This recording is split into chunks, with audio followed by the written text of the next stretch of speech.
Scared to Death is explicit in every way. Please take care while listening. Whether thou art a ghost that hath come from the earth, or a phantom of night that hath no home, or one that lieth dead in the desert, or a ghost unburied, or a demon, or a ghoul, whatever thou be until thou art removed, thou shalt find here no water to drink. Thou shalt not stretch forth thy hand to our own. Into our house enter thou not. Through our fence break through thou not. We are protected, though we may be frightened. Our life you may not steal, though we may be scared to death. Welcome to Scared to Death, Creeps, Peepers, Roberts, and Annabelles. I'm Dan. Hello, Dan. I'm Lulu. Hello, Lulu. Also known as Sick. Also known as Sneezy Smurf. Oh my God, Sneezy Dwarf. Sneezy Dwarf, Sneezy Smurf. You could be either one. That's true. Okay. She is coming out of a little head cold. I've never heard somebody sneeze as much as Lynze has sneezed the last 4 or 5 days. I'm not even convinced entirely that it is a head cold so much as I am convinced that it is a severe allergy situation. Yeah. I don't know, because my eyes are puffy. It's a whole situation. But enjoy it. Enjoy this voice. Just one quick announcement, and then we're off into the show. Off and running. The official merch for the 3rd annual Haunted Halloween live event is here. Very cool, creepy illustration from Logan depicting a ghost-like face screaming in terror. Retro horror vibe. T-shirt, sweatshirt, poster, or blanket. And you can also grab tickets to our October 13th, Friday the 13th event at badmagicmerch.com or at moment.co. And and the show will live on at moment.co until November 1st. You can watch as many times as you want after the live showing. And that's it. That's it. How many stories do you have today, Sneezy? I have one long story. I'm very into it. The same kind of thing keeps popping up over and over for one person. And it's fun to track it from childhood to now. All right. Like, what is the deal with this thing? Okay. Look forward to that. Yeah, me too. I have my 2 heading to a pond in Virginia and to a little island in Canada today. Oh, but you're not allowed in Canada. I know, but I can go in my mind. My first story is really 3 stories mixed with some local lore. Cool. First, after going over the kinds of paranormal encounters most often reported from people visiting Virginia's Braley Pond, I'll share the story of a murder that took place there that has added to its reputation as a paranormal hotspot. Then we'll go over what an area ghost hunter claims happened to them there, and finally, a young woman's terrifying modern encounter. After that, off to Canada to cover a whole bunch of lore associated mainly with numerous sightings of a night hag in the same area of Newfoundland. Then I'll cover other paranormal claims from that area as well. You ready to get going? Okay. Okay. All right. Well, quick bit of setup as you get your cozy socks on. You had your psychedelic shroom socks. I love that these are psychedelic shroom compression socks. We were discussing before the show that these are, the specific demographic is old lady hippie. And I am here for it. So thank you, whoever sent these. Okay, so most of the setup on this first story is very tragic. Braley Pond is a 4.5-acre campground located in the George Washington and Jefferson National Forest near the city of Stanton, Virginia. Built in 1965 by the U.S. Forest Service, the area serves as a fishing area with several campsites and access to a few different hiking trails. In addition to being a free and scenic campground, probably virtually free, Braley Pond also believed to be one of the most haunted places in the entire state of Virginia. Many have claimed to hear the disturbing sounds of disembodied children's laughter in the woods or phantom horse hooves clopping along down the road. Some have also claimed to have seen spirits floating out on the water or coming up out of the water, and witness strange orbs of light on and around the water, and then shadowy figures lurking around the water's edge. Additionally, the area reportedly brings out a variety of unpleasant reactions among some who visit, from feelings of nausea and disorientation to a feeling of dread tied to being unnaturally drawn to the water, as if something in the water wants you to join them and probably drown. Years after claims of the paranormal began around Braley Pond, a tragic murder greatly added to the pond's dark and infamous reputation. On May 22, 2003, 19-year-old Christopher Kennedy was the victim of a brutal, gang-related murder at Braley Pond. Chris was a member of a local Crips gang set led by a woman named Candace Knott. No one in Chris's family even knew he was in a gang until early in the evening of May 21st, just several hours before he died. At dinner that night, he showed his grandfather some bruises and scrapes he'd received during his violent initiation. He'd also made a remark about being too young to die and said he wanted to have one more dinner with his family. He was clearly in fear for his life for reasons he didn't disclose. Later that night, a group of people met up at Candace Knott's apartment, including Knott herself, Kalani Noah, Seth Tinsley, and Kenneth Jackson. They discussed punishing Christopher because they worried that he might go to the police and report them for reasons they never disclosed. Initially, they planned to beat him again, but then ultimately they decided to murder him. Kenneth Jackson was the one who told Kalani Noah and Seth Tinsley to kill Christopher, and Candace approved the decision. Noah and Tinsley picked Chris up in Stanton in the early morning hours of May 23rd and drove him to the pond. His dead body would turn up hours later, and Noah and Tinsley would be arrested and charged the next day. Kalani Noah would plead guilty to first-degree murder a few months later on October 15th. In his confession tape, Noah said that Seth Tinsley told Chris they were going to Braley Pond to rob someone who'd stolen money from Noah.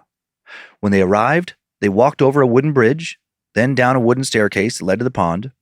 Tinsley made a few bird calls to pretend he was alerting someone who was supposed to be already there waiting for them. Noah said that around this time, Chris realized what was really happening. He started to cry and said, "I don't want to die." Tinsley, only 17 years old, now told Chris he'd be okay, and then snuck up behind him right after assuring him, cut his throat, and pushed him out into the dark water.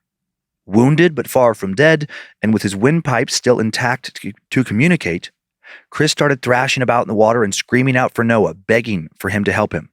Seth Tinsley now ordered Kalani Noah to go out into the water and bring Chris back to shore. Oh my God. Noah tried to calm Chris down. He told him he had just went through a scare test, and he'd passed. But then as they walked back up the stairs, Tinsley repeatedly stabbed Chris from behind. Before finishing him off, Tinsley ordered Noah to take off the now probably already fatally wounded Chris's shirt. Chris, still alive, said, "Don't stab me no more, just let me lay here and die." Tinsley then ordered Noah to finish stabbing Chris to death, and he did. After Noah murdered him, Chris's body was thrown back into the pond. Everyone involved would end up convicted and sentenced. Candace Knott was convicted of accessory and conspiracy and received a 25-year sentence. Kenneth Jackson was convicted of accessory and conspiracy and received a 22-year sentence. Seth Tinsley, found guilty of second-degree murder, sentenced to 25 years, and Kalani received a 30-year sentence. And many believe that following this terrible murder, the amount of paranormal activity at the pond grew darker and increased dramatically. Paranormal researcher Shay Willis is one of those people, and she spoke to writer Charles Moss, who wrote an article about Shay's claims for the website The Dirt. She said she visited Braley Pond on October 25th, 2003, just 10 days after Kalani Noah pled guilty, and that she experienced an intense supernatural encounter. Time now for the tale of the horrors of Braley Pond. Shay said that her friend Chris Pugh talked her into doing some ghost hunting. He asked her if she'd heard about the murder that had occurred earlier that year. Shay had not, but she knew that the pond already had a reputation for being haunted. Being someone who had long been intensely curious about the world of the paranormal, Shay decided to go to the pond in the hopes of having some sort of ghostly encounter. Shay and Chris ended up leading a group of about a dozen teenagers who were all interested in spirituality, energy, and the paranormal in general. She said that they all got there at approximately 4:30 p.m., parked their vehicles, and walked over a little wooden bridge leading to the pond. Shay said she immediately experienced strong feelings on the bridge. She told Charles Moss it was so heavy as to be almost palpable. And I knew immediately that this feeling was not my own. I was feeling something that belonged to someone else. By the time they got to a little dam at the pond's edge, 2 other group members started to feel sick and panicky. Shay herself was feeling nauseous. Everyone was feeling a bit freaked out. The entire group now decided they should leave, and they did. But then Shay and Chris returned later that night around 11:30 p.m. Immediately, she said that the energy felt really off again, just like it had earlier that day. She later described how she felt in her journal, writing, "I felt as though it was waiting for us. I sensed another presence behind the original one. This one didn't feel like the others. In fact, it didn't even feel human." When she and Chris took the stairs to the top of the dam a second time, they now heard something in the water. And when they looked towards the sound, they saw what they described as a green, glowing, orb-shaped thing. She said that the orb was massive, and that it floated 30 to 40 feet up in the air before nestling into a pine tree and then vanishing. Right when it blinked out, the two now heard something splashing violently in the pond. It sounded like a person struggling to stay afloat. They both got the feeling that something was messing with them, that the splashing was meant to lure them towards the dark water. They also both sensed that something strange was approaching them, something terrible. So they ran up the stairs and started to head back to their vehicle. As they were running, Chris fell into the water. Shay said, "I don't know how to explain it, except for he literally flew upwards and to the left, as if something had hit him right in the middle of his back, like using his forward momentum, and he went off the side of the bridge into the water." Shay ran to the water's edge, kneeled down, and called out to Chris. He said he was okay, scared but not hurt, and he told her to keep heading back to the car. But as soon as she stood up, something now landed on her back. She described it, strangely, as a worm-like object that now moved across the back of her head. She wrote that it felt like psychic jelly, and strangely, that it had tentacles. Shay told writer Charles Moss that she realizes her story sounds completely unbelievable, but that there was a witness to this event. She said when she met Chris at their vehicle, she screamed that there's something on me, there's something on me. Chris saw nothing, tried to calm her down, but Shay said she felt like that the sort of tentacled creature was still crawling on her, and she seemed to think it may have followed her home. After leaving the pond, Shay experienced terrible nightmares and strange events for weeks. For example, she would find herself unconsciously drawing pictures of the tentacles while she was working. The following month, the two returned to Braley Pond. While they didn't have another intense encounter with the unknown, they did notice odd wildlife behavior, and their camera battery drained with no explanation. Then, during a later solo trip to Braley Pond, Shay experienced a sense of lost time. She remembered being in the parking lot, then all of a sudden she was in the park bathroom with no memory of what happened in between. Following that incident, one evening at home, she heard her son screaming from their living room, and she saw him pointing towards the corner. While she didn't see anything, Shay said that her son told her he saw a man standing in the corner, that he looked scared, and that he had holes in his body. She tried to reassure him it was just a shadow, but she worried it was the ghost of Chris Kennedy. Eventually, she said that the negative side effects of visiting Braley Pond went away. After they did, Shay, is she a possible female Darren perhaps, Adana, returned 4 years later in 2007, and then now felt nothing around the pond, and she brought nothing home with her. Shay's story, one of many accounts of highly unusual experiences at Braley Pond. Here's one more that I found even more intense. Emma knew it probably wasn't a good idea to go to Braley Pond. In her defense, throwing a party there wasn't her idea. She only went to help out a friend. Her friend was originally told they would be attending an overnight camping trip organized by a group of about 10 people she knew, but she wouldn't be staying overnight for any of the camping. But then the campers invited some friends. Those friends invited some of their friends, who told more people still, and pretty soon a small overnight camping trip transformed into a big planned party in the woods. Emma had no interest in going, but her best friend Reagan was going to be there, and she decided she'd feel like a bad friend if she let her go alone to a party where some questionable people might be present.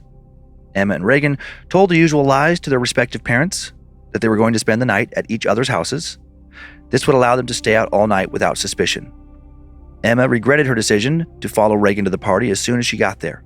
She was completely out of her element. Emma thought she would find more familiar faces, but most of them were strangers. Reagan soon busied herself chatting with some new people she just met and having a good time. She was definitely the more social of their duo.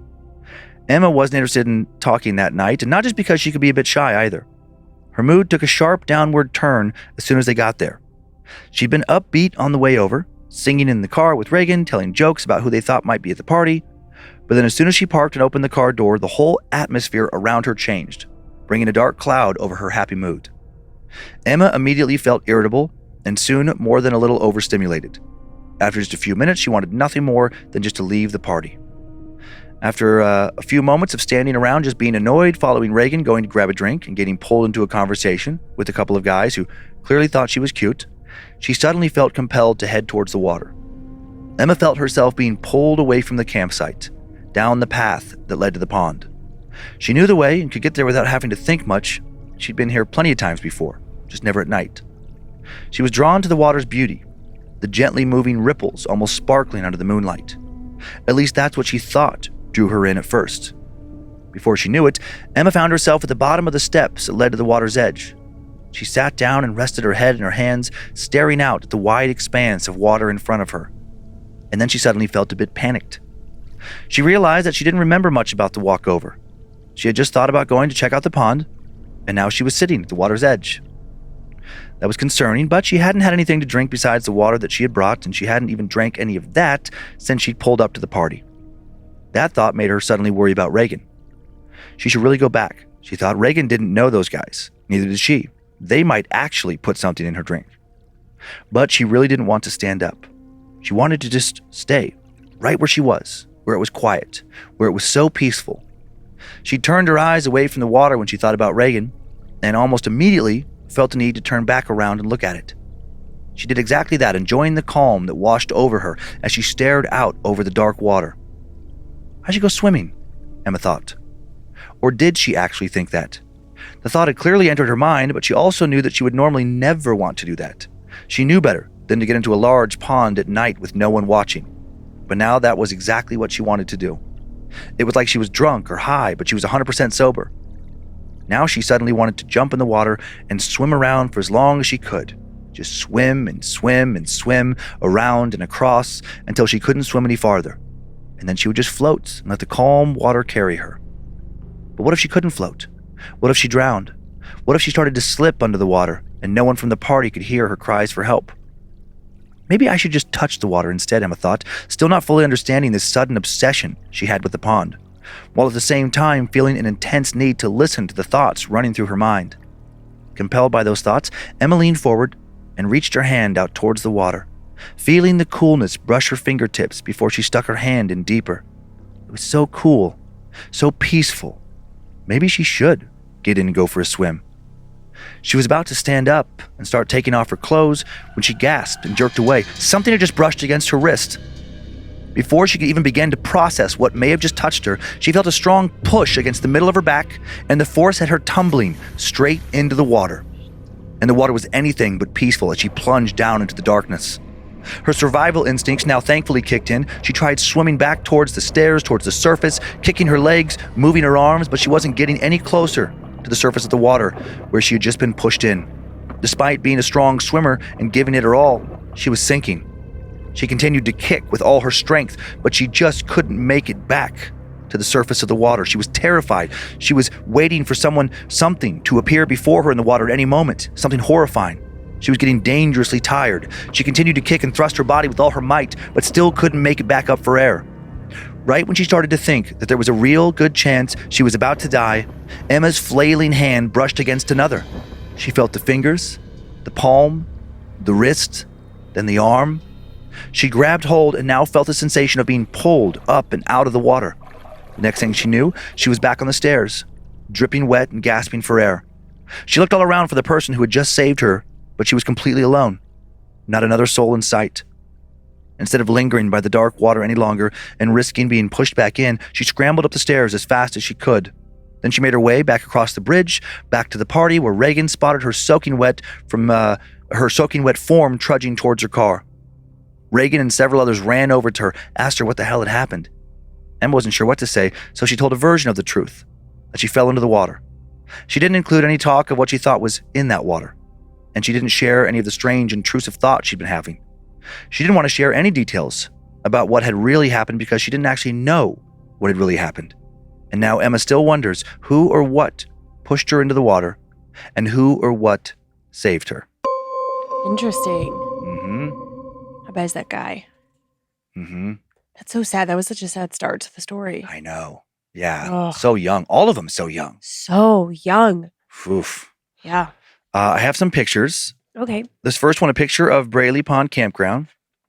Oh, pretty. Mm-hmm. Guess one like those little wooden bridges. That little one there is what was referenced in some of the stories. Yeah, yeah. And then this next picture is the wooden stairs that lead down to the water's edge that shows up in the stories. That is beautiful. Yeah, really, it is really peaceful looking. Mm-hmm. And then this following picture, just those same stairs, but at night and different angle. So you can see that little landing at the bottom. Yeah. People probably use just to look at the water or fish. This next one, a newspaper clipping featuring Candace Knott and Kenneth Jackson. Aye. Right? Two of the young gang members involved in Christopher Kennedy's murder. So crazy. Yeah. They're all just babies. Mm-hmm. Yeah, so many lives ruined in one night. Mm-hmm. Couldn't find any good pics associated with the 2 modern encounter stories, but when I Googled young woman in a pond, a whole photo shoot of stock images came up with this lady, like so many of them. Okay. Just a bunch of like photos of her in the water. And then I was thinking about how like you can put almost any scenario into a web image search and find like stock photos. True. Like I don't know who is taking all these photos. So then I just like randomly searched for lady eating pizza in the snow. And a whole photo shoot came up. What? Of just a random lady eating some slices of pizza in thick snow in what appears to be some kind of park. That is so weird. And it's not sexual or anything. It's just a lady in a hat and a coat eating pizza in the park. It's like, what was that for? Who took that photo? It is crazy. And there's other ones that I didn't include, but you could just put like old man eating grapes in the woods and you're going to find a photo shoot of an old man eating grapes in the woods. Did you put that specific search? No, I'm guessing, but it's like, it is crazy. You can get pretty specific. Yeah. And you're like, why would anyone want that? Like that photo. What would you need that for? I think people use it in articles and things. And I guess just like it fits their web article or I don't know. But who's going out and having these photo shoots? They're like, you know what somebody might need one day? Exactly. Somebody might need a photo of an old man eating grapes in the woods. Exactly. So let's go make that happen just in case somebody needs that image for free. I just imagine like the checklists that certain photographers are putting together. Or, okay, we got like junior high kid using Legos, at a restaurant. Yeah. We got, elderly woman playing Uno in a basement. Like just like these very specific settings and people. I like it. I feel like I could come up with some weird scenarios. I'll just keep them in my head, but I'll be just doing some Google later. So I was wondering in that story if Shay from the the ghost hunter who went there with her friend was Adonic, just because she kept going back. It's like her first experience was terrible, and she brought it home. Right, she thought she brought something home. Kid. Mm-hmm. And then she went back like numerous additional times, and especially the last time when it's been years, it's like. If you had all these crazy, horrible feelings, you thought you brought something home that like was scaring your kid, and then things calmed down. I don't know, maybe never go back there. But she's not smart. Yeah, and I feel like she got her proof of the paranormal. Right. She's not making smart choices, I should say. Right. So it's like, okay, you got to have an experience. Why keep doubling down on that same thing when, the experience was largely negative? I mean, in some instances, I guess I understand like a second time because you're like, all right, did I make it all up? Was it just like manufactured in my brain? But 2 confirmations, I feel like, is enough. You don't need to keep doing more. Nah, just you could leave that pond forever. But I mean, maybe if something intense like that had happened to me, maybe I would want to just keep, going back and be like, well, what's going to happen next time? What's going to happen next time? Well, in this situation, it does maybe I'm a Darren. Oh, maybe you are. In this situation, it does feel a bit like the water like calls you back. So maybe you have less control over it than you think. Oh, yeah. Like maybe you don't. It's drawing her. Yeah, maybe your conscious self is like, you're good. You don't need to do that. But your subconscious self is like, go this way. Yeah. Over here. Over here. Into the water. Maybe the subconscious is some little thing that she still has with her. Maybe. I don't know. When you started telling the story, that I think it's like an Avicii like remix, or maybe it's like One Republic or something, but there must be something in the water. There must be something in the water. Yeah. That's all I could hear in my head for like several minutes. I was like, okay, move on from that, Lynze, move on from that. Now I have that in my head. You're welcome. It's very catchy. Okay. So. I won't. I know, that's the little woo. Dum, dum, dum, dum, dum, dum, dum, dum. Yeah. There must be something in the water, she said. Yeah. Are you ready to head up to Canada? I am. You're probably not, but I am. No. No setup on this one. We're just going to jump right into a whole bunch of paranormal happenings. Time now for the tale of Newfoundland's night terrors. For over 100 years, residents of the Canadian province of Newfoundland and Labrador, but mostly the Newfoundland part, have appeared to be particularly susceptible, possibly unnaturally susceptible to sleep paralysis. Many locals believe there's a supernatural element behind it. There are just so many reports of people claiming that they've woken up to the same old hag-like figure crouching on their chest and staring at them in the darkness. And they've been coming in, these reports, for well over 100 years. As noted by Nouveau magazine in July of 2020, it's undeniably strange that so many people in one geographic region report identical experiences. The phenomenon was first mentioned in print in the Journal of American Folklore in 1890. Wow. The figure is typically described as being witch-like, with wrinkles and long hair. While her look doesn't seem to change much from most encounters one to another, where she is spotted does vary a little bit. While she's mostly witnessed sitting on victims' chests, pinning them down so they can't move. In some cases, she appears standing in their doorways or next to their beds. Numerous locals have used the phrase, "I was hagged last night," or "I got hag-ridden," to describe encounters with this phantom. There have been so many claims that the Folklore and Language Archive at the Memorial University of Newfoundland embarked on a special project collecting accounts from people who have allegedly seen this thing. David J. Hufford, a former faculty member and author of a book about these old hag experiences published in 1982, called The Terror That Comes in the Night, wrote about some of the Newfoundland and Labrador claims. Hufford wrote back in 1970 that the university sent out a questionnaire to students. Students were allowed to respond with their own stories, or if they had no personal experiences to share, they were encouraged to conduct interviews with locals who did. 2 students interviewed a 62-year-old woman who vividly remembered someone else's hag story. She said that the incident occurred way back in 1915 and involved 3 people named Robert, John, and Jean. Robert wanted to date Jean, who was already in a relationship with John. Oh boy. Robert pursued Jean anyway for about a month before he said he began to be hagged. The woman telling his story said every night when he went to bed, it was as if someone was pressing across his chest. It was as if he was being strangled. Robert became so sick that the people he boarded with thought he was going to die. But one night, an old man suggested that Robert place a piece of board directly across his chest with an opened-up pocket knife held between his hands. It was hoped that when the hag came to lie across his chest, the hag would be killed.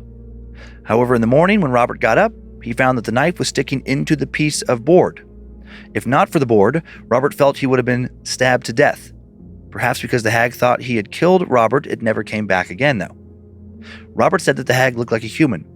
He also said that he always heard it coming, and once he started to hear it, he suddenly couldn't speak or make any noises at all except for throaty noises.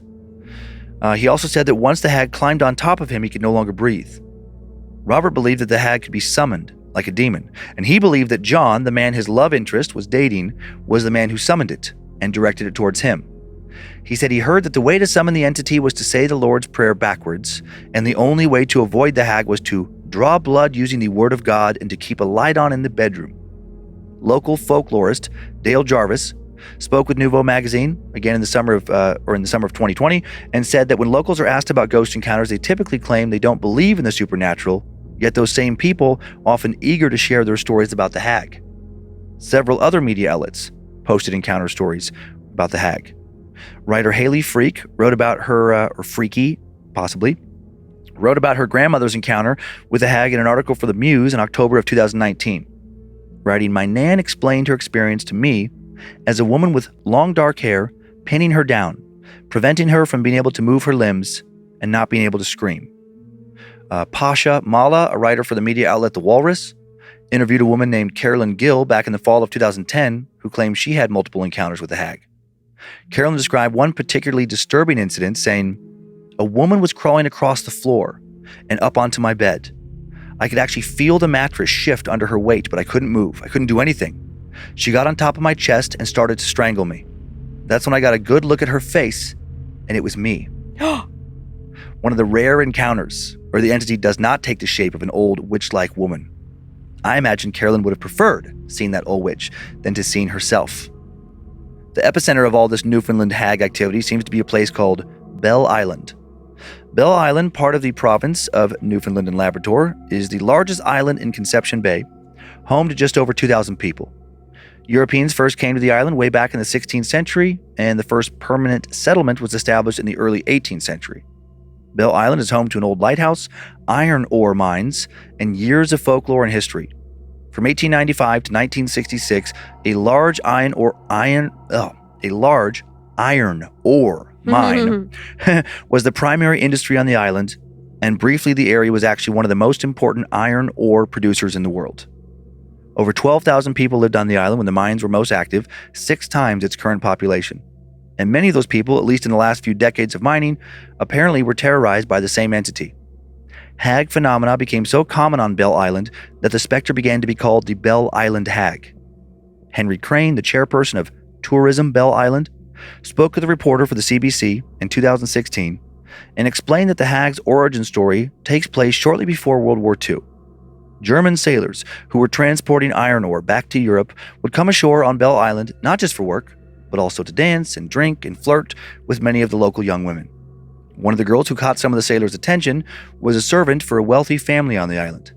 Then right after the war broke out, some German sailors, now enemies of Canada, ended up hiding in a wooded area of the island. One day the girl spotted some of these sailors, but before she could alert anyone else to their presence, she was kidnapped and taken to a swamp near a farm called Dobbin's Garden. The sailors drowned her in the swamp, and according to legend, her spirit has haunted the area ever since. Many of those who have claimed to have been visited by her say she appears initially as a beautiful young woman, dressed all in white. Then as she moves closer, the spirit transforms into something nightmarish. She begins crawling rather than walking, her white clothing turns to dark rags, the flesh falls off her body, her youth and beauty replaced by a rotting witch-like appearance, and a horrible stench fills the air. Whoever sees her becomes paralyzed with fear, and typically they hear the spirit say over and over, "No one came to help me, no one will help you. Taste what I tasted, smell what I smelled." Some men who have walked through the swampy area have reportedly gone missing for several days, then come out of the swamp unaware that any time had passed. All they have is a memory of seeing a hag approaching them. The hag is not the only entity allegedly haunting the island. According to several sources, there were 106 fatalities and many more accidents during the activity period of the Belle Island mines. Years after the mines shut down in 1966, the Belle Island Heritage Society began offering tours. And local Henry Crane, who has guided some of these tours, told a journalist working on a story about the island for saltwire.com that he can feel the miners' spirits watching him when he's in the old mines. He said that he and others have heard disembodied whispers and footsteps. And these type of sightings have also occurred back when the mines were still in operation. According to folklorist Dale Jarvis, speaking to the Newfoundland Herald, one Sunday a group of people were sitting down for tea when they all saw a line of workers walk out of the mine, despite the fact that the mine was closed that day. As they looked at the miners and tried to figure out what was going on, they realized that several dead men were among the group. They walked out of the mine one after the other, then all vanished a few moments later. A significant number of miners have also reported an encounter with an evil female spirit, possibly the spirit of the old hag, possibly something different. The story goes that one day a group of miners were collecting water from a well when they found a young woman's body in the water. After they removed her body, mine number 4 became a paranormal hotspot. Miners claim they were attacked by the woman's spirit to the point that they sought treatment at the local hospital. This lasted for years until the mid-60s, when the woman's killer was reportedly identified. Additionally, an unusual encounter with something extraterrestrial may have once occurred on Belle Island, back in 1978. An unexplained electromagnetic pulse rocked the island April 2nd of that year. Referred to as the Belle Island Boom, the EMP caused significant electrical interference and equipment damage due to an extremely large burst of energy. It was Sunday, and the mysterious blast took place at around 11 a.m.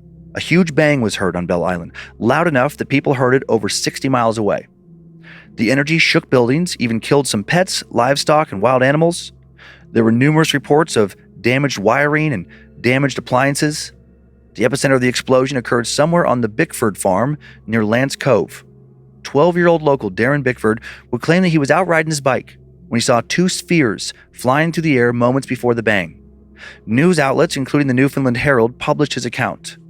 Darren recalled, "I was outside riding my pedal bike, and I knew one of my favorite shows came on television at 11, so I was pedaling back home. As I approached the end of our driveway, all the birds stopped chirping, all the dogs stopped barking. It just went so still. And then it was both. It's like a shotgun blast followed by a ball of light, and then followed immediately after the second ball. The ground shook underneath me. It was the biggest noise I've ever heard in my life. It was hovering off the ground when it appeared out of thin air, and beautiful colors of blue made up most of the center of the ball. And outside of the blue, there was orange and yellow, mixing together, and then just like that, the ball of light just disappeared into thin air. I was terrified of what it was, but I was transfixed by it. The ball of light and the colors and the way it swirled around, it was as if you couldn't help but stare at it, even though I was scared. It was all over in 4 or 5 seconds, but those 4 or 5 seconds are burned into my brain just like a roll of film." Another woman claimed at that time she saw a beam of light shoot into the sky. Others said they heard a ringing before the blast. Bell Island residents reported their TV sets exploding, motors burning out, even fireballs shooting out from their ovens. Jim Bickford recalled to a reporter, "The fuses in the fuse box, these glass fuses, screwed into the panel. They came out like bullets, went about 20-odd feet, the length of the hallway, and buried themselves into the wall. It was a terrific explosion. I was standing in my kitchen when the fire came out about 18 inches across the table here, straight in a blue flame. The EMP destroyed the Bickford's chicken coop, killed all the chickens. Fire investigators sent their findings to the Royal Canadian Mounted Police, who concluded the explosion was caused by lightning. A lot of locals do not buy that. A report from April 3rd, 1978, published by the Red Deer Advocate, states RCMP said it appeared the crash was due to some form of lightning, but the weather office at St. John's reported no unusual atmospheric activity at the time of the occurrence Sunday morning. There was some speculation that the explosion was an attack by Russia, or that the U.S. was testing a secret weapon and something went horribly wrong, or that the bang was extraterrestrial in nature. American scientists from Los Alamos Scientific Laboratory reportedly even made a secret visit to the island to investigate. If they wrote up any conclusions, they didn't seem to have shared them. The cause of the Bell Island boom, still unknown, as is the reason so many locals have claimed to be terrorized and still be terrorized by the old hag for well over a century.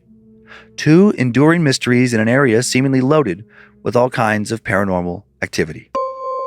I mean, that's one reason to be happy you can't go to Canada. The hag can't get you. Yeah, exactly. When it was that one with the girl where it was her own face, that would be so awful. And seeing some woman crawl across the floor. Yep, and like that, like crawl up onto the bed. clackety. Feel the weight of them on the mattress. They climb over on top of you, reveal their face, and it's you. Oh, yikes! I think I would pass out. Yeah, just pass out from terror. Yeah.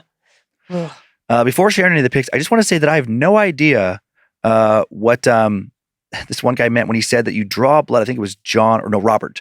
What he meant when he said that you draw blood using the word of God to help protect yourself from the old hag. So I don't know what that means by drawing blood using that word. I'm assuming that like he would like have a knife and like cut the hag, draw her blood. Oh, okay, maybe. Like not like you're donating blood. They're not gonna like hook you up to an IV and do like a whole thing. Like, let me draw some blood here. No, it's like, hurt the entity in order to make it bleed. Okay. Is how I would interpret it. That's probably right. Well, I am right very often. A little. It's not true. This first picture, a little AI rendering of what the old hag might look like from an article about the Newfoundland old hag phenomena in Nouveau magazine. It took my eyes a second to focus. I was looking in the wrong spot. Yeah, that's a pretty gnarly, witchy situation. Yeah. This is pretty cool. This next picture, this is from 2016. Canada's Postal Service celebrated the legend of the Bell Island hag with a stamp. That's awesome. Yeah, like a commemorative stamp. They're like, let's just, own it. Yeah, lean into it. Oh, look at her one arm, like, bent backwards. As that lady in white starts to transform into a monster. Yeah, that's cool. And then this last one, just a dramatization of what 12-year-old local Darren Bickford saw with the Bell Island boom. Right, that ball of light as he's riding his bike show up. That would be so bizarre. I know, so bizarre. And he said, two spheres of light.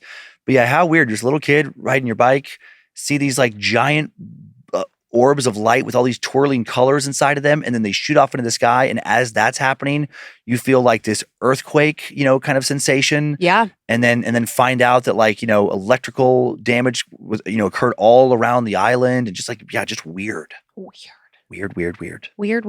Weird. And that's all I have. That's all you have. Let's see if I made any important notes. I don't think I did. I was trying not to like sneeze and cough into the mic. I know, yeah. Good I know. When like you have a cold and like the inside of your nose just tickles and it tickles all the way up to like your third eye. I'm just like, But like you think a sneeze is coming, but it's not. It's just like, it feels like ants crawling around in your head. A little tingling in your sinus. Oh God, it's so annoying. And I realized about 20 minutes into this, I didn't take any medicine this morning. Oh man. I know. So zip home after we're done. Yip home. Yes, I will. Okay, do you have a little Layla over there? Oh. Where were you hiding her this whole time? She was just next to my water bottle. Oh, okay. I just couldn't see her, and I just thought it was weird. I thought you just like pulled her out from like your pants pocket or something. Nope. And then I thought, like, okay, if you're just walking around with Layla's in your pocket, it's like, are you happy to see me, or is that a Layla in your pocket? I saw a blue one showing up in the mail today. A little Amazon notification. More Laylas. Layla. Layla. All right. Well, I have one big story for you. Okay. And the sender of the story entitled it The Hitchhiker. Ooh, I like that title. But not Hitchhiker in the way that you might think. Okay. Hello, Dan and Lynze. Hello. In order for you to understand why I react to some things the way that I do, you have to know that I see dead people. I'm not sure how else to say that. Sometimes it's obvious to me, and sometimes I don't realize right away that there are ghosts or whatever, that they are ghosts or whatever they are. I'm not a clairvoyant. I am not a clairvoyant, and certainly no medium. I can't summon your grandmother or your late spouse. They're just kind of around, just like people are. Sometimes they realize I can see them, and of those that do, most seem to find it somewhat amusing that I can see them. They very seldom speak to me if they speak at all, but I will often get a smile or a head nod if they notice that I can see them. On rare occasions, some seem almost frightened that I can see them, and even more rare from that is that some get angry, so I try not to make it obvious that I can see them. I can also accept the possibility that perhaps I have an undiagnosed mental condition of some kind and none of what I see is real, but it certainly seems real and it has my whole life. I've never seen demons or monsters. My children have told me that I should write a book about my life, but I doubt anyone would be interested or that they would even believe me. But when I asked them if I should send in one of my experiences, they all agreed I should tell you about the Hitchhiker. So here we go. I grew up in a very small house. And it was 3 houses away from a channel where I spent many of my summers fishing. My parents divorced when I was young, so it was just my mother and my older brother and sister and me. My sister had her own room, which was barely bigger than a closet, and my brother and I shared a room with bunk beds. Our house was one of, if not the oldest house on our block. It had gone through a couple of owners and had some minor extensions added on, as it was originally a 2-room bungalow. There was a child, or what I believe to be a child, in that house. No one else seemed to notice him, and he didn't interact with anyone except for me. I was scared at the time, but I didn't want to tell anyone for fear they would think I was either lying or crazy. He would mess with me all of the time. He liked to turn off the television while I was watching it. And this was the late 70s. There was no remote that I could have leaned against. You would have to actually get up and push or pull the buttons to turn it on and off, and turn the dial to change the channels. One time I had made myself a peanut butter and jelly sandwich and left it on the coffee table in the living room to get myself something to drink from the kitchen. When I returned to the living room, the plate and sandwich were gone. After searching around for a bit, I found it in the bathroom sink. I couldn't really see him straight on. I would see movement out of the corner of my eye, but when I looked that way, I couldn't actually see him. But I knew he was there and could hear him walking around. As I got older, I became much less afraid and much more curious. I could catch glimpses of him, but he would always fade away quickly before I could really see him. I would also hear whispering, either in my room or just outside the bedroom door, but my brother never heard any of it. When I was about 12 or 13, I found a child's test paper among some games that we had in a box. It was a spelling test with very basic words on it.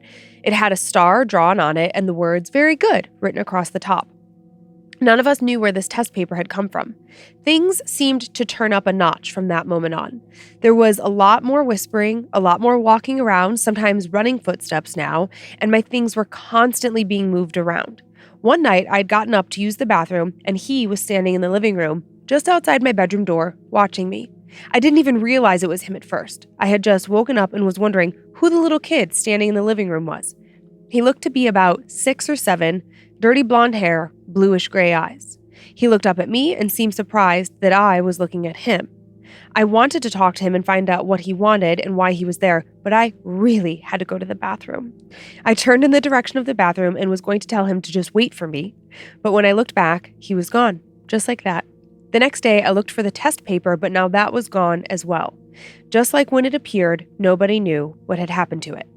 I finally told my mother what I had been seeing and hearing, and she told me that she didn't think I was crazy. In fact, when I was very young, I had her firmly believing in reincarnation because of the stories I would tell her in detail about all the other places we lived. When she said, "We never lived there," I would reply with something like, No, that was with my other family. I don't remember any of that, but it sure creeped her out. She also told me that when she was looking to buy this house, one of the neighbors had mentioned that there was a boy who had lived there who had drowned in the channel years ago. Over the years, I've tried to research this to see if the story was true, but I could never find anything to verify it. When I was 18, my sister and I moved out of my family's house and into an apartment in Long Beach on Long Island in New York. I'll use a fake address because nothing actually happened at the address, and I don't want to cause undue stress for whomever might be living there right now, but it is relevant to the story. So we'll say I lived at 22 Johnson Street. One night, I'd gone to visit my mother. My apartment was about a half an hour away, and I would visit now and again. When I left to go back home, it was absolutely pouring rain. Near my mother's house on my way home, there's a 7-Eleven. I smoked back then, so I had stopped for a cup of coffee and a pack of cigarettes. As I was pulling into the parking lot, I saw this guy walking on the side of the road opposite the 7-Eleven. He was holding up his coat over his head to try and shield himself from the rain, but he was soaked anyways. I felt bad and thought about asking him if he needed a ride somewhere, but my mother's voice popped into my head that said, "Never pick up hitchhikers." I pulled up in front of the store, and as I got out, I looked across the street and couldn't find him anymore. I figured maybe he'd found an awning or something to duck under to wait out the rain. When I pulled out of the parking lot to continue on my way home, there he was again, walking on the side of the road. I couldn't just drive by. I felt like I had to ask this guy if he wanted a ride, so I pulled over and asked him. He very excitedly said yes and got into the car and thanked me profusely. I had a velour bench seat that was now soaking wet. He looked to be in his 20s or early 30s, had blue-gray eyes, and light brown, dirty blonde hair. I couldn't really tell, though, because it was wet, but we started talking. He had a heavy Brooklyn-type accent. He bummed a smoke off of me, and I asked him where he was going. He was going to Island Park, which was on my way home, but I had to take a different road than I usually would. This road split off to the right, ran parallel to the road I was on, and then merged back onto the road that took me home. He was telling me that he was a mechanic just like me, and about some car he was working on. I wasn't paying close attention to what he was saying as the downpour made it difficult to see very far. I was concentrating hard on the road, but I was still on guard. After all, he was a stranger. I was watching him out of the side of my eye. And then he asked me where I lived. And although it didn't strike me as odd, we were just making conversation. I still had no intention of telling a stranger my address. So I told him I lived in another town, but I was visiting a friend in Long Beach. While I was telling him that, he had a little smirk on his face and he said, "Oh yeah? I used to live in Long Beach." And I said, "Yeah, no kidding, whereabouts?" He slowly turned his head towards me, and when he spoke, it was his same voice, but no longer had the Brooklyn accent. He said very plainly, "I live at 22 Johnson Street." I suddenly felt like I just got called on in school but didn't do my homework. I got a chill right to the bone. I was now thinking, oh my God, this guy knows where I live. He's going to kill me. My sister's going to be alone. What is he going to do to her? My mind was racing as I thought about what to do. He then turned his head forward once more and said, "Okay, this is good. You can let me out here." I immediately pulled over and slowly wrapped my hand around my door handle, ready to jump out if he tried to attack me. I wanted this guy out of my car and away from me as soon as possible. I stopped and put the car in park, and his voice went right back to that Brooklyn-esque accent, and he thanked me several times and got out of the car. I didn't take my eyes off of him as he got out. He closed the door and started to walk towards the back of the car. As he passed between the front and back door, which is only a few inches wide, he disappeared as if walking through a door, and I couldn't see him. He never appeared again. I started thinking that he was ducking down and that he was going to slash my tires or something, so I jumped out to look around. But he was just simply gone. There were no bushes that he could have hidden in, no manhole he could have jumped down, nothing, just gone. I jumped back in the car, slammed the door shut, locked the doors, and did a quick check of the back seat. I started to drive away, shaken but glad to be rid of the guy. I had about a 10-minute drive home, and I tried to sort things out in my head. I glanced over at my passenger seat. It was bone dry now. I was confused, but I couldn't think about that now. I had to get home. Once home, I locked the door, ran upstairs to my apartment, grabbed my machete, ready to take care of this guy if he came back for me. Time passed and I calmed down and I started thinking about what the chances were that I just happened to pick up this guy and he knew who I was and where I lived. I wasn't in the habit of picking up people. And although I call him the hitchhiker, he wasn't actually hitchhiking, so I didn't think he could have set me up like that. It all seemed too weird. It got late, I got tired, and I fell asleep. The next day, I found out that there was a bad accident on the road that I would have been on had I not detoured onto the other road because of my hitchhiker. Would I have been in that accident had I been on that road? I'll never know, but if not, that would be one hell of a coincidence. The next time I saw him was unfortunately very brief. It was a couple years later. I was back at my mother's for a couple of months before I moved into another place. It was early evening, and I was sitting on the couch watching television, and I fell asleep. I had a dream that I was driving my car at night down a narrow road that looked familiar, but I couldn't put my finger on where it was. As I was driving on the road, I suddenly saw someone walking in the middle of the road towards me, waving their arms as if to flag me down. I slowed down to a stop, put the car in park. It was the hitchhiker. As I was getting out of the car, he started yelling, "No, no, no, get back in the car, get back in the car, get out of here." He was shouting this at me. Two groups of people came out from behind parked cars on both sides of the road, and one car drove up behind me so I couldn't drive away. They had some kinds of weapons, looked like bats and sticks, and just as they reached me, I woke up. Out of breath and sweating, I realized, it was just a dream. I was safe in the house. Sometime later that night, I went to make myself a cup of coffee, but we were out, so I figured I'd run to the store and grab some. I was listening to the radio, not paying attention, and accidentally passed the store. So I went around the block to go back. I made a right turn to go down a block, and it began to look all too familiar. And then I saw, in the middle of the road, the hitchhiker walking towards me, waving his arms. I don't know how I didn't blow the transmission in my car because I slammed on the brakes, shifted into reverse, and took off back out the way I came faster than I could ever imagined. I didn't go back home. I went to see my brother. He was working late that night, and I hung out with him for a bit and told him what had happened. The last time I saw the hitchhiker, I didn't even realize it was him until much later on. It was many years later, after I was married and was living in Suffolk County, but still on Long Island. There was a shopping center about 6 minutes from my house that I had to make an errand to. I told my wife I'd be right back. While I was out shopping, I needed batteries, and I stopped into the Radio Shack at the shopping center. I went in, bought my AA batteries, and as I was leaving the store, I called my wife to see if she needed anything on my way home. She didn't, and I said I'd be home in a few minutes. When I reached my car, there was a somewhat familiar-looking guy in the parking lot with a brown paper bag in his hand. He saw me, and he came over to ask if I wanted to buy some batteries. I told him it was too late, and I'd just gotten some. He saw them and said the batteries were cheap and no good, and I needed copper top batteries. He said it would be $5. I figured he was probably homeless or something, and he can't really have too many batteries. So I said, what the heck, and I bought them. He thanked me, told me to have a good day, and walked away. I was home 6 minutes later. When I went in the house, my wife asked me where I had been. And I told her she knew where I had been. I was at the shopping center.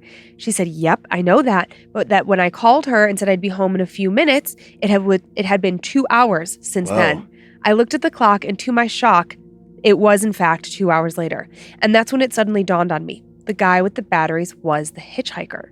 I didn't realize it at the time, but I know it was him. The dirty blonde hair and the bluish gray eyes, definitely him. And that's what I told my wife about all the other times I had seen him. To this day, I have no idea what happened during that time or what I was being kept from, but somehow I lost 2 hours. And when I looked back, I had no copper top batteries, but I was missing $5. I don't know who he is or was or what his name is. My friends who I've told these stories to suggest he might be my guardian angel if there is such a thing. But I'm not anyone important. Why would there be an angel sent to protect me? It's possible that it was the little kid from the house I grew up in. Same eye and hair color, just much older. I don't know. At this point in my life, what I've seen and experienced, I've come to accept that there are just some things I will never know the answers to, and that I seem to have some sort of ethereal friend who apparently looks out for me from time to time. Craig. Nice story, Craig. Yeah, I just love that, lifelong. Uh-huh. I mean, I would say it's more of an attachment, but not in the negative nature necessarily. Yeah.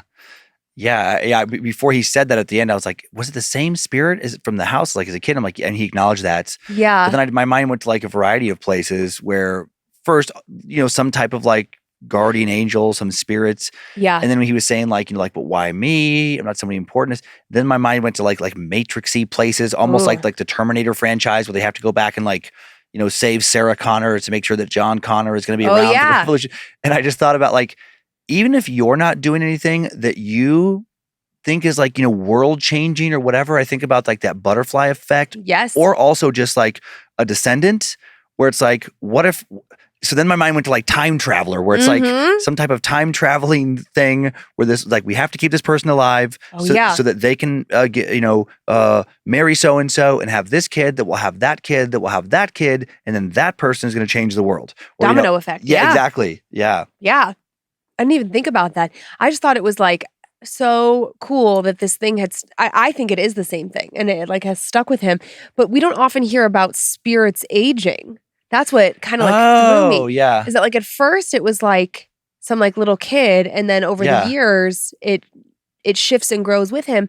That makes me wonder like, is that spirit sort of living out a timeline parallel to this other person? Right. In like almost like living like vicariously through them or something? I don't know. But then sometimes like when it like recognizes danger could be upon them, it's like, well, my current living human that I'm attached to can't die because if they die, then like my journey stops here. Like, could that be a thing where they're kind of? Yeah, I guess so. I mean, I guess anything could be possible. Yeah. Or does it just eternally connected? Does it present itself different to kind of like match this person, to match, Craig, where it's like maybe if it appeared as an adult figure when Craig was a kid, that would have freaked him out in a different way. Oh, yeah, like kind of like coming to him at his own level, if you will. Be less threatening or something. Yeah, but that is, I didn't think about that, about like, why would this show up at different, if it's the same entity, kind of mirror his age? Yeah, maybe. Craig, what do you look like? Is it possible that it's like a loose doppelganger?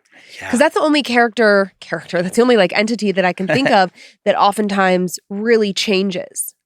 We'll hear about it, it's like, I just think back to like this one doppelganger story from the fan side that we had ages ago where it was like this brother-sister. The brother would see a doppelganger of his sister and he said it was like eerily accurate. Like it would be, oh no, or maybe it was just a little bit like delayed. Maybe that's what it was. It was like if his sister got a haircut and he would see the doppelganger and it wouldn't have the haircut, but then he would see it again later and it would. Like it was kind of like slowly catching up to where his sister was or something. But I do remember that. Yeah.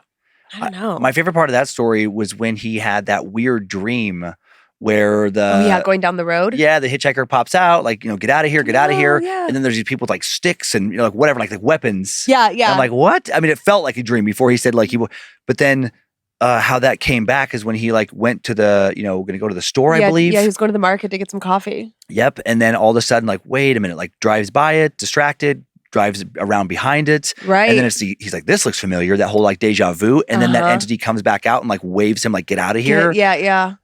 God, that would be such confirmation. If that happened to me, I'm like, I don't know what exactly is going on, but that is 100% some kind of paranormal situation. Absolutely. Yeah, good stuff. Yeah, I liked it. It wasn't like the scariest story, but I just like, a longer confirmation tale. We haven't had one like that in a while. Yeah, I just love the variety this far in. Yep. Like 4 years now, or what? I think it's 4. Yeah. Yeah, 4 years. Yeah, 4 years now, and just so many different paranormal stories. So many at this point. So many.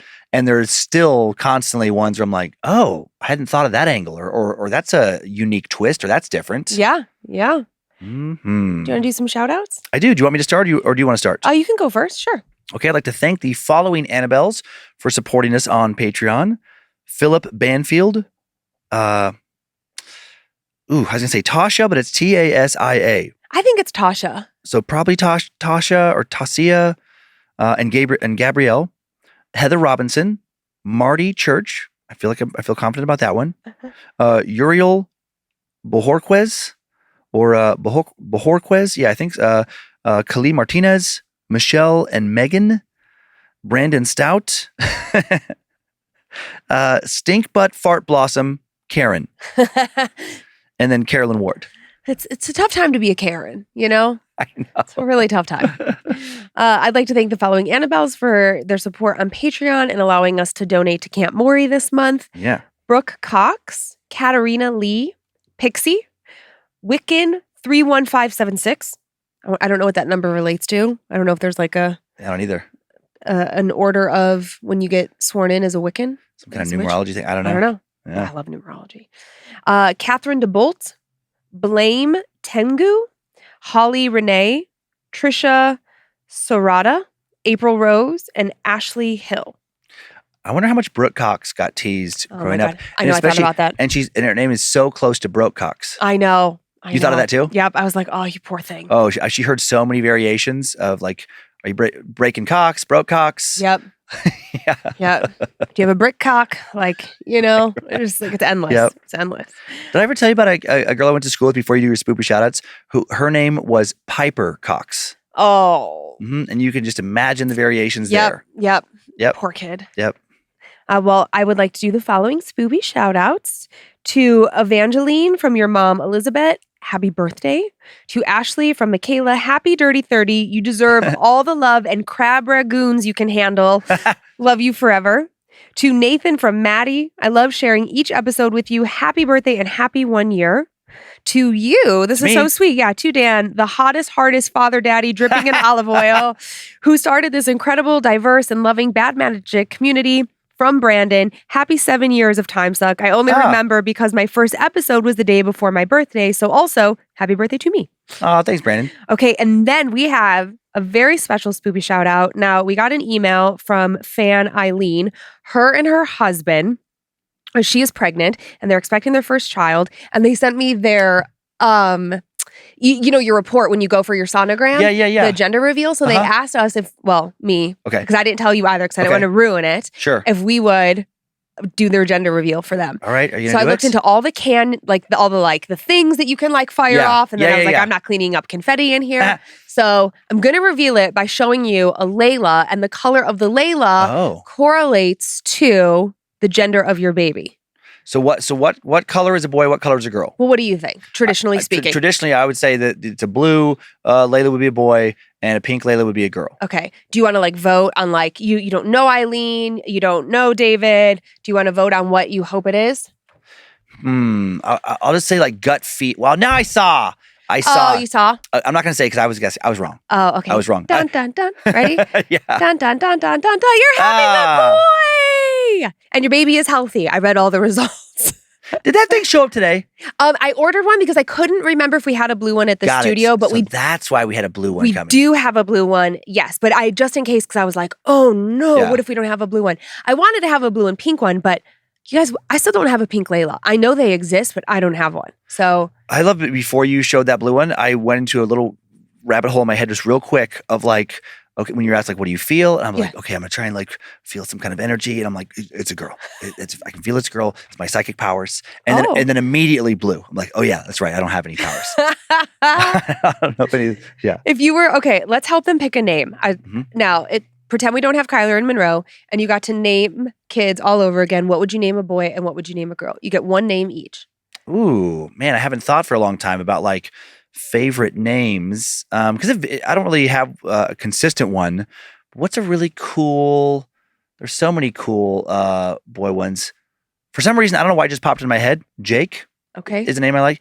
And then for a girl, these are pretty common names. But Sarah just popped in my head. Oh, okay. Well, Jake or Sarah? I'm surprised Sarah of all the names. Well, I've known a lot of Sarahs and some. Me too, you guys. I don't have a good track record with Sarahs. Gotta tell you. I've known some good Sarahs. You have? Yeah. Okay. Yeah. I haven't. Well, because I never got to name children. I never got to use my names. My boy name was Felix, which just is randomly my dad's middle name, but it's not. I just love that name. Yeah. And my girl name is Adelaide, which Adelaide's a good one. I love that name. I worked with a actress a million moons ago. Yeah. Maybe she was a model. We were doing a press campaign thing. And I was like, ooh, Adelaide. If I ever have a little girl, Adelaide. Can I toss out my what ours were? Sure. Yeah. Our runners-ups were, if it was going to be a boy, I guess if we had another one, it'd be Clark. Ooh, yeah, Clark. And if we had a girl, Kate really wanted Olive. Oh, but Olive is good too. Having a boy, so we went with Oliver. Oh, is that how you got to Oliver? Okay. Nice. Clark, I just age and sense of humor. I immediately think of Clark Griswold from National Lampoon's Chevy Chase's character. I'm so much younger than you that I went to Clark Kent. Yeah, I was gonna say I always think of a superhero because it's such a hard Clark Kent. I was like, it's a good I like the what do you call it? And he'd have glasses most assuredly. So okay. And if you can spin in circles really fast and change his clothes, then. Oh, those were some good spoopy shout-outs. Yeah, those were fun. Yeah, so we were so excited. Thank you for trusting us with that information. And congratulations. I hope that, you remain healthy and that the baby is healthy. And that's truly all that matters. Oh, yes. Congrats. And if you pick one of our names, that's cool too. And that is our show. Thanks for continuing to send in your personal tales of terror to mystory@scaredtodeathpodcast.com. You can email us for everything else. info@scaredtodeathpodcast.com. Thank you to Logan Keith, who you just heard, for producing, directing, scoring today.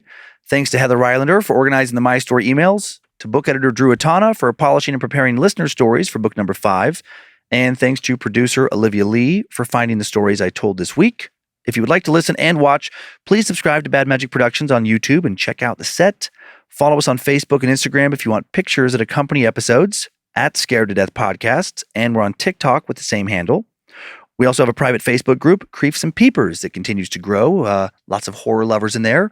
And if you don't want any ads, you want monthly bonus episodes and more, check out our Patreon. And enjoy your nightmares, Creeps and Peepers. Hope you were scared to death. Bye.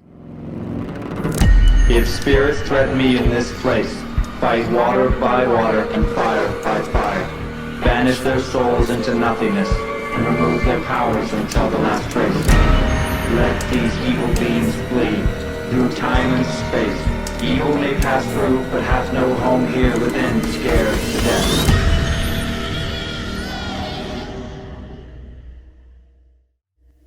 Bad Magic Productions. You know what somebody might need one day? Somebody might need a photo of an old man eating grapes in the woods. Exactly.